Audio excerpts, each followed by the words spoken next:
So I'm back at the well again today, and this is just make the trolls ecstatic. They'll have something to talk about. How you always repeating yourself. Do something different. Do canning videos, because nobody watches canning videos. So I'm back at the well today, and I'm feeling a million times better about my well today than I did yesterday. Actually, I'm very ecstatic. I know this is going to sound terrible, but sometimes you just need someone who's got it worse to realize you don't have it that bad. So, give you some history. Obviously, if you've been watching my channel for a while, you're going to know my struggles with the well. This well was probably drilled back in the 60s. And so when I got here, it was completely demolished. There was a concrete building here that had been broken down. So there were some walls, and there's some remnants of the walls here. You can see the concrete. Well, this concrete block probably has always been here, so that's how this thing was constructed. Well, it had been completely destroyed. The previous owner, or the owner before the owner, I think that's actually what it was, 2 owners ago, took the pump out, the well pump, which was an above ground pump, and used it for a pool pump. So there was just a hole in the ground. It was a completely exposed hole. Now, it's my understanding that this well was supposed to be about 130 feet deep, but now it's just over 100 feet deep. And I used to not know why I was, you know, it was 130 and now it's, I don't know, maybe 105, 110, something like that. What it is, it's such an old well that sediment and calcium has collected down at the bottom of it. And John said, is there any way you could take that old pump, the second pump, this pump right here, put it down there and suck that sediment out of there? And it's not a bad idea. I've actually considered something similar. The only downside to it is this down here is the motor. The bottom portion is the motor. The suction is here, so I don't know if you'd actually get much suction.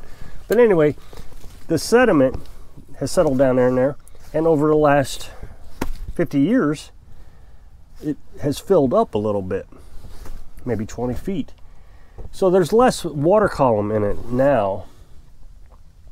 So it's aging, but it's still serving their purposes. I had to do something. When we got here, there was nothing here, just the hole. So we put this big pump down in there. I've changed that. Now we got a smaller pump and a pipe, and that's all I did. Well, the first rain we had, water was just gushing down the hill straight into the hole.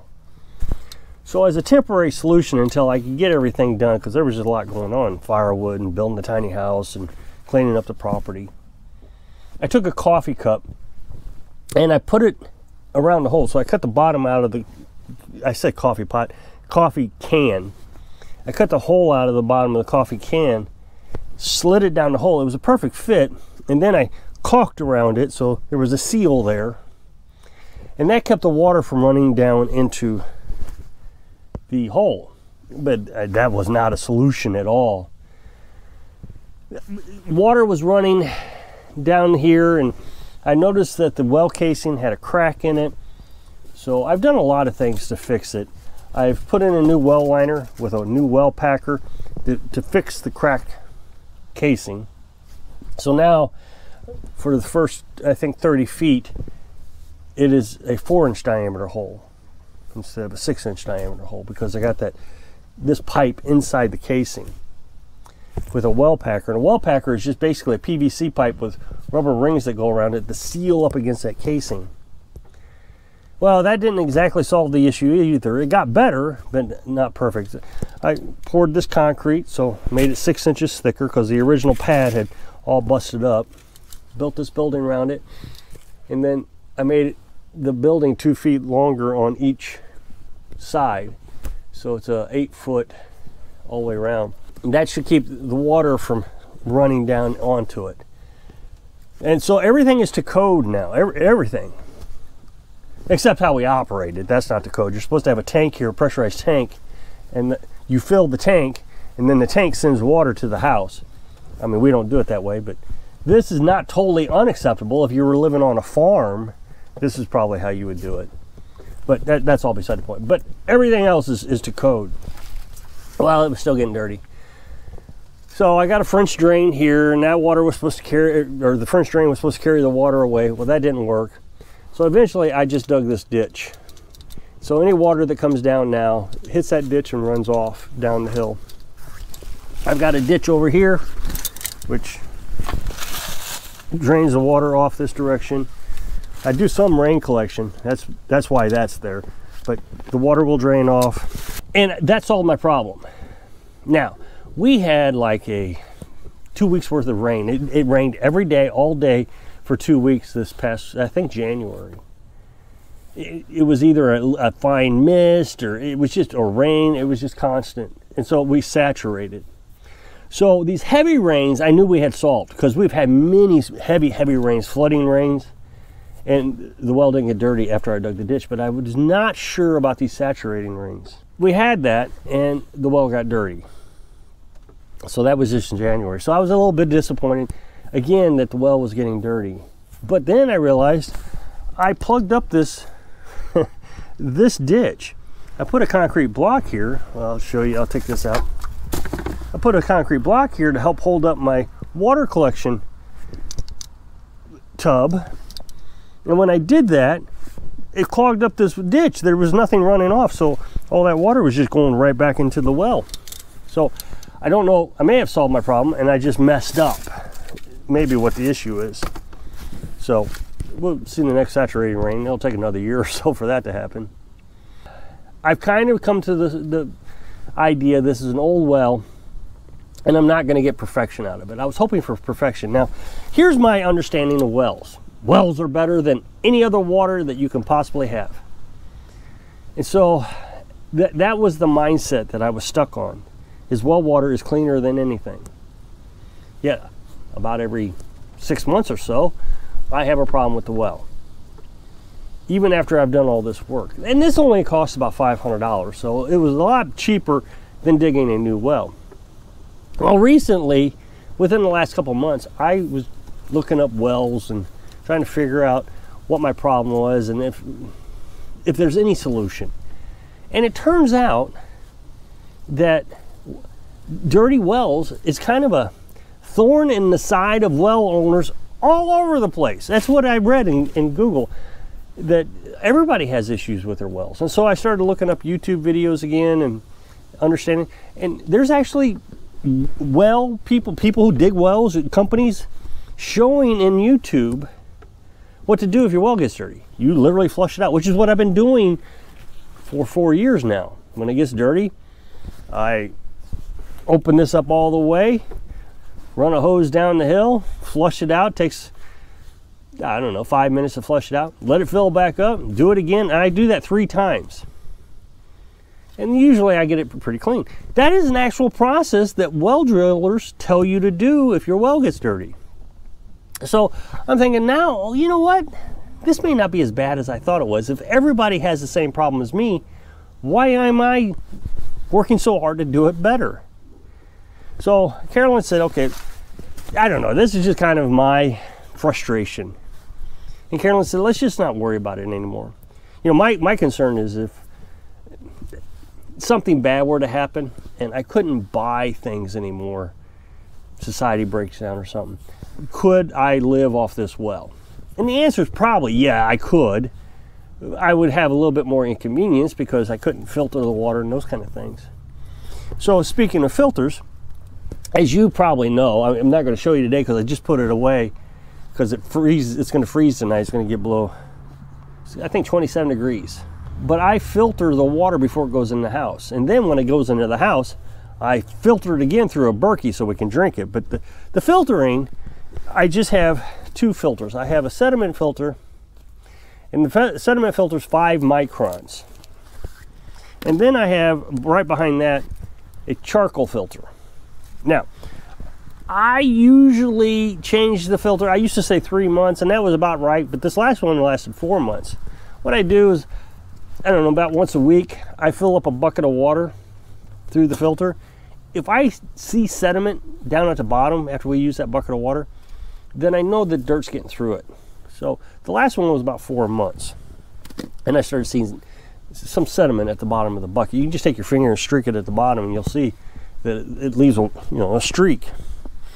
So I change these when needed, 3 to 4 months, but I change these every other time I change these. So if it's every 4 months with this one, it would be every 8 months for this one. Now this is just a charcoal filter, again 5 microns. And the only reason I do that is kind of killing any bacteria or anything that might go through. Charcoal filters can clean up a lot of contaminants. I used to have 2 charcoal filters, and I realized that's probably just a waste. I'm not gaining any benefit from that. Well, the water is extremely clear, and it's hard for me to show a comparison because the camera just doesn't pick up the quality of water. Now, sediment has fallen down in there. I've just dropped stuff in there. This is chicken water. So that is filtered water. Again, forget about the spots down at the bottom. That's just stuff that's dropped down in there. And it's blue. It's just perfectly blue. It's beautiful color. Now, again, this isn't going to show you anything, but this came right out of the well. And there's no filtration in it, and it's perfectly clear also. And we just use that for toilet water. So when I take these filters off, they're really, they're brownish color. They're not white anymore like this, but they're a brownish color. And you can see that the brown's going all the way through. But it's just really not that bad, I guess. I used to think it was bad, but yesterday, I found out it wasn't. I had someone tell me that they have a well down in Florida, and they have to change their filters every month. They use a 20 micron, so it's actually less filtration than what I'm doing. And now this is in a municipality, but down in Florida, I don't know, I've been down to Florida, so they have wells, and you can see these wells, they just stick out there in the middle of the yard. They're not covered up, they're not in a building, they just stick out in the middle of the yard. It's quite incredible. And when you're walking down the street, they actually have a sign on it. If you have well troubles, call this number, and I guess some guy comes out and fixes them. I don't know if they're city owned or who owns them, but at least that's my understanding. Well, I've heard a lot of horror stories about the fresh water in Florida. Now, that being said, when we were down in Florida on our travels as nomads, there was several places that we went to that the water just was very rust colored. And I always thought it was rust, but I'm beginning to think maybe it wasn't rust. I don't know what it is down there in Florida, but roots or some bio thing breaking out. Who knows what it is, but it's brown, like rust color. Now, I do get a rust color out of this, but that's my own fault.